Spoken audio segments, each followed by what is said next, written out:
Today we are finding derivatives of log functions. So logs, like trig functions and inverse trig functions, exponential functions, these are called transcendental functions. They are not algebraic functions. And we have to be very, very comfortable with logs, trigs, exponentials, inverse trigs. We have to be very comfortable with those in calculus. They pop up all the time. Okay, so let's start off by reviewing some of our log properties. ln of x is a log of base e, and we use ln of x almost exclusively in calculus. The log of a product, if the argument is a product, you can split that up into two logs. ln of xy is ln of x plus ln of y. This is a review from what we did up back in the fall. ln of e is 1. ln of 1 is 0. We have to know those, okay? ln of a quotient is ln of x minus ln of the bottom. So ln of the top minus ln of the bottom. Okay, there's another property. If you have an expression with a coefficient in front of your log, there's a property that allows us to move that coefficient to the exponent on the argument, not on the log, on the argument. So this is ln of parentheses x to the a. All right. These are some common mistakes that I see kids make, so don't fall into those traps. These are the properties. Okay? What is the domain? What is the domain of ln of x? What kinds of things can you have as the argument? Well, that argument must be positive. It cannot be negative. It cannot be 0. It must be positive. So the domain is 0 to infinity, not including 0. The graph looks like this.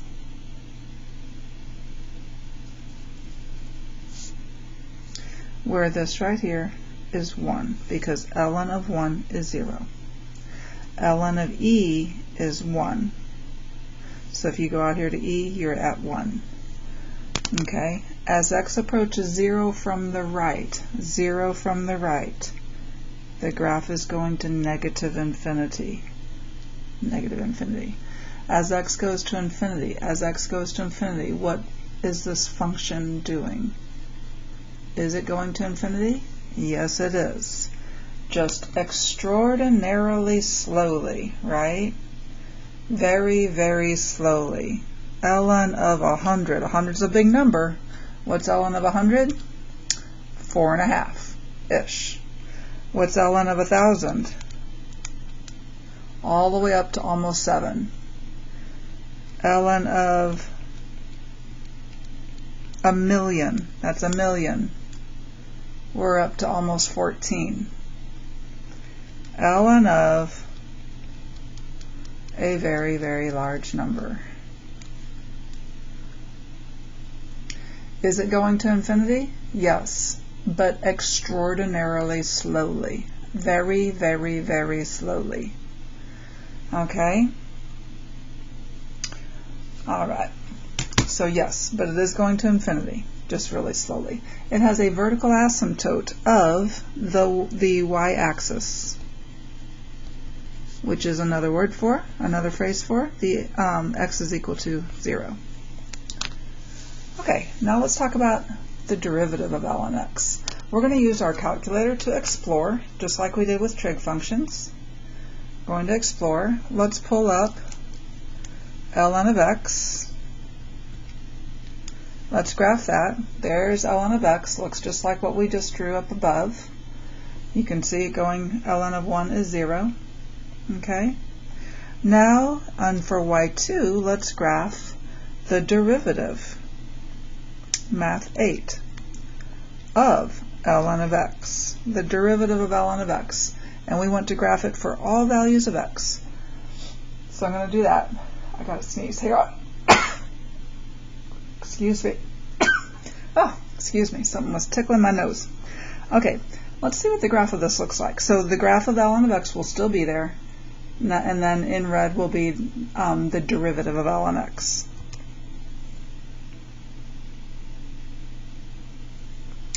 Do you recognize that graph? I'm going to get rid of y1. So we only see that derivative. That's the derivative. Do you recognize that at all? Let's trace it. If I trace, let's trace to where x is 1. Let's see what that point is. When x is 1, y is 1. So when x is 1, y is 1. Let's see what happens when x is 2. I'm going to go to where x is 2. When x is 2, y is 1/2. When x is 3, y is 1/3. When x is 4, y is 1/4.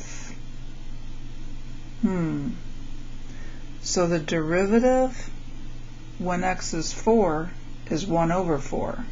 The derivative when x is 5 is 1/5. The derivative when x is 2 is 1/2. What about the derivative when x is 1/2? Let's go back here to when x is 1/2. When x is 1/2, the derivative is 2. What's our formula for the derivative of ln of x? The derivative of ln of x is 1/x. 1/x. We can use the chain rule to that. So what if we have not just the derivative of ln of x, what if we have the derivative of ln of 2x, or 3x, or 4x, or x squared, or x cubed, or anything like that? The derivative of u. Okay? Well, you have to chain rule. It's still 1 over the argument. It's still 1/x, but then you have to chain rule it. So you have to multiply by the derivative of 2x, which is 2. So the derivative of ln of u is u prime over u. U prime over u, because of chain rule. That's because of the chain rule. Alrighty. What if our base is not e? What if it's not an ln? Well, if it's not an ln, we're going to use another property, the change of base property. So log base b of x, we want to get it to be an ln. We like ln, so we want everything to be ln. So I'm going to change the base to be ln. Ln of the argument divided by ln of the base. And ln of the base is just a constant. That's just a constant. So when you're taking the derivative of it, you're taking the derivative of 1 over ln of b, which is just a constant, times ln of x. So this is a constant times ln of x. You're taking the derivative. So that is 1 over ln of the base, the constant, times 1 over x. So that is 1 over x ln of the base. 1 over x times ln of the base. You can chain rule that. So it would be u prime over u times ln of the base. U prime over u times ln of the base. 1 over x, u prime over u here. Okay? Let's do some examples. Find the instantaneous rate of change. That's derivative. Find the derivative. I see ln of u. This is our u. And when you want the derivative of ln of u, you're thinking u prime over u. That's what you should be thinking, u prime over u. So, dy dx. is equal to u prime over u. This is u, so I know that's on the bottom. 3x squared minus 4x minus 1 is on the bottom. U prime is on top, so we take the derivative of that and put it on top. So 6x minus 4. Notice that the derivative of an ln does not have an ln in it. It's just algebraic.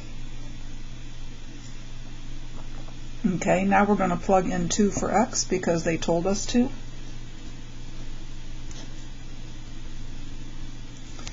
So 2 goes in for x, and we get 12 minus 4 divided by 3 times 4 is 12 minus 8 minus 1. That is 8 over 3, 8/3. We can confirm that on our calculator. Let's go to our calculator. Let's take the derivative of, so math 8, with respect to x, of ln of 3x squared minus 4x minus 1 taken at x is equal to 2. We should get 8 over 3. 8 over 3? Yes, 8 over 3. Okay? All right. Find the slope of the line tangent in terms of x. Slope of the line tangent is derivative, so and I see an ln, so immediately I'm thinking u prime over u. But this is my u. And we have a choice. We can immediately u prime over u, immediately, or we can help ourselves by using our log properties. Okay? Either way, we will get the right answer either way. But our log properties are going to be helpful. Whenever I see that I'm going to have to use the chain rule with an ln, I know I can use log properties to clean it up first so that I don't have to use the chain rule. So I'm going to rewrite g of x. All I'm doing is rewriting g of x. ln of, I'm going to raise that cube root, make it my power, and now I'm going to move this power to the front of the log. So we'll have g of x is equal to 1/3 times ln of x cubed minus 3x. I'm not sure why I put these big parentheses. You don't have to put those big parentheses. Okay? So now I have a much more simple u. My u now is just shorter, cleaner. So g prime of x will be 1/3 times u prime over u. U prime over u. U prime is 3x squared minus 3. U is x cubed minus 3x. And save stop right there. If it's multiple choice, they would apply that 1/3 to both of these 3's up here, so they would distribute this 1/3 to the numerator and make that x squared minus 1. And that would be the multiple choice answer. Okay, number 3. ln of my argument, I want h prime, and I notice that I will have to use the quotient rule. You can use the quotient rule, do u prime over u, or use your log properties first. Rewrite h as ln of 2x minus ln of x plus 3. 2x is on top, it gets a positive log. X plus 3 is on the bottom, it gets a negative log. Now we can take the derivative of each piece individually. The derivative of ln of 2x is u prime over u, so 2 over 2x, minus u prime over u 1 over x plus 3. That is 1 over x minus 1 over x plus 3. They're making me get a common denominator, so I'll get a common denominator. This 1 needs to be multiplied by the x plus 3, minus this one needs to be multiplied by the x. So this is 3 over x times x plus 3, b.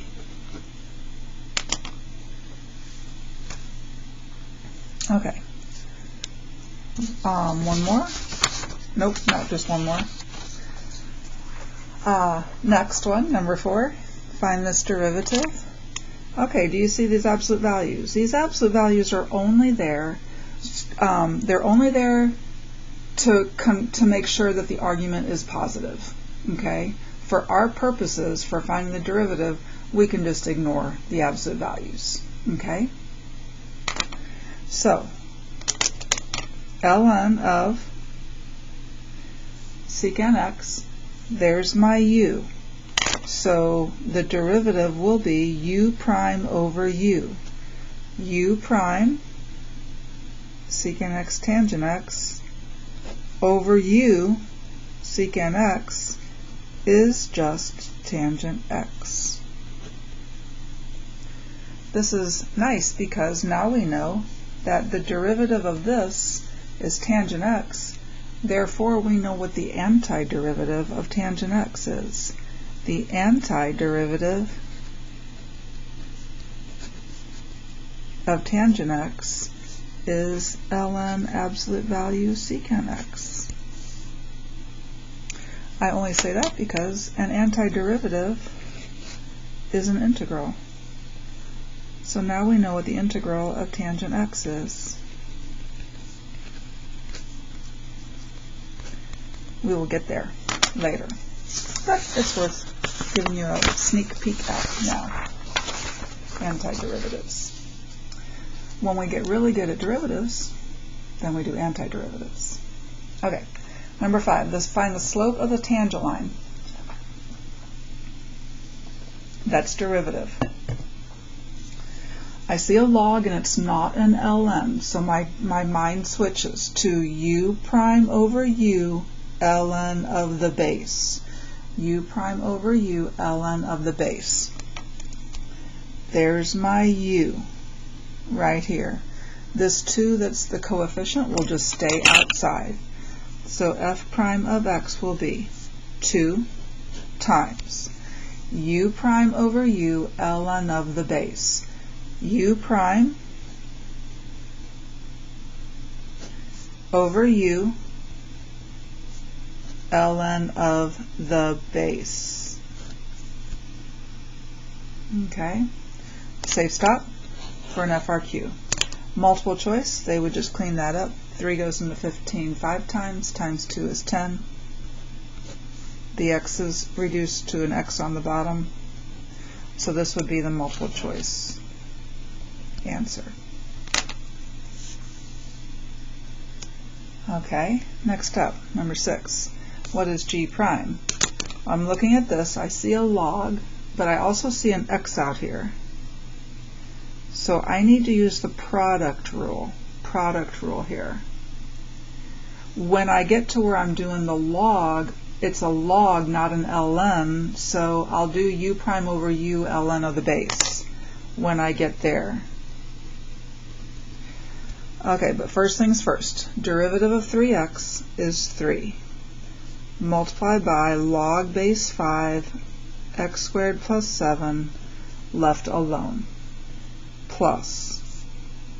Now I'm leaving the 3x alone and multiplying by the derivative of log base 5 of x squared plus 7, and that is u prime over u ln of the base, like that. Make sure that you put parentheses around the x squared plus 7, otherwise it looks like only the 7 is being multiplied by the ln of 5. You must use parentheses around those. Okay? Number 7. Here's f of x. It's an ln. Find the instantaneous rate of change. That's derivative with respect to x. So we're going to have, we don't have to plug in a number at the end. We'll have x's in our answers. Okay, u prime over u, but look how messy u is. U is a disaster. Product rule, quotient rule, chain rule, it is everything, everything. So, before we do that, I'm going to clean up f of x using my log properties. The 3 is just going to get multiplied by either each piece or just multiplied by the whole thing. I'm just going to multiply it by the whole thing. Okay, this x is up on top. It gets a positive log. This square root is up on top. It too gets a positive log. It's going to have a power of 1/2 that I'm going to move into the front of my log. So 1/2 ln parentheses x squared minus 3. Okay, I moved the power to the front. This cosine is in the denominator. It gets a negative log. If there was anything else in the denominator, it too would get a negative log. Okay? Alright, that's just f of x. All we did was rewrite f of x. Now we are going to take the derivative of f of x. The 3 is just going to hang out. The derivative of ln x is 1 over x plus 1/2 u prime over u, where this is my u. So 2x over x squared minus 3 minus another ln u prime over u, where u is cosine x. U prime is negative sine x over u is cosine x.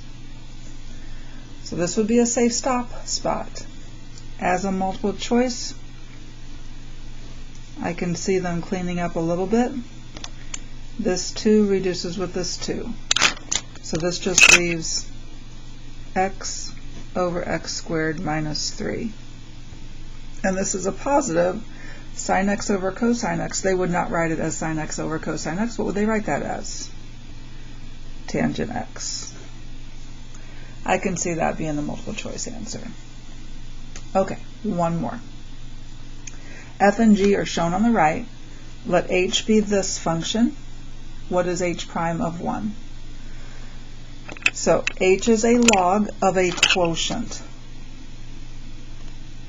So I could use the quotient rule and do u prime over u immediately, or I can help myself by rewriting h as ln of g of x. The g of x is on top, so it gets a positive log.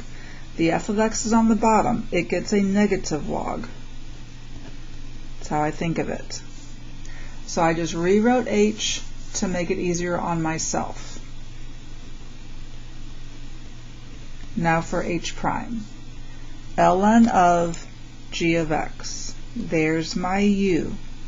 U prime over u will be g prime of x over g of x minus ln of f of x. Now this is my u. U prime over u, f prime of x over f of x. Okay, now to plug in 1 for x. Let's go see where that's at. If I plug in 1 for x, I'm here and here. This is the graph of f, so right here is f of 1, and that is 6. F of 1 is 6. Right here is g of 1, and g of 1 is 1.5, or I'm going to write that as 3/2. Okay? So, g prime of 1. G prime of 1. So g prime, the slope right here, is down 1 over 2, so g prime is negative 1/2. g of 1 is 3/2 minus f prime of 1. F prime of 1 is -1. F of 1 is 6. By the way, if this was a real question, I would be sure to pose it to where you knew exactly which was the graph of which function. I would make sure that you knew this. I would pose it in a certain way, but for our purposes, just know that, like, this is f of x that I have in yellow, f of x. I would say something like f of x is a linear function. And then I would say that g of x is like piecewise linear, where composed of 3 line segments or something like that. But this in yellow is f of x. The other one is g of x. Okay? All right, let's clean this up. This is going to be a positive 1/6. What's this going to be? If I take this little guy here and multiply top and bottom by 2, I'm going to get -1/3 plus 1/6. Common denominator is 6. That's going to be a -1/6. -1/6, and that is answer choice A. All right, and that is the derivatives of logs. Derivatives of logs.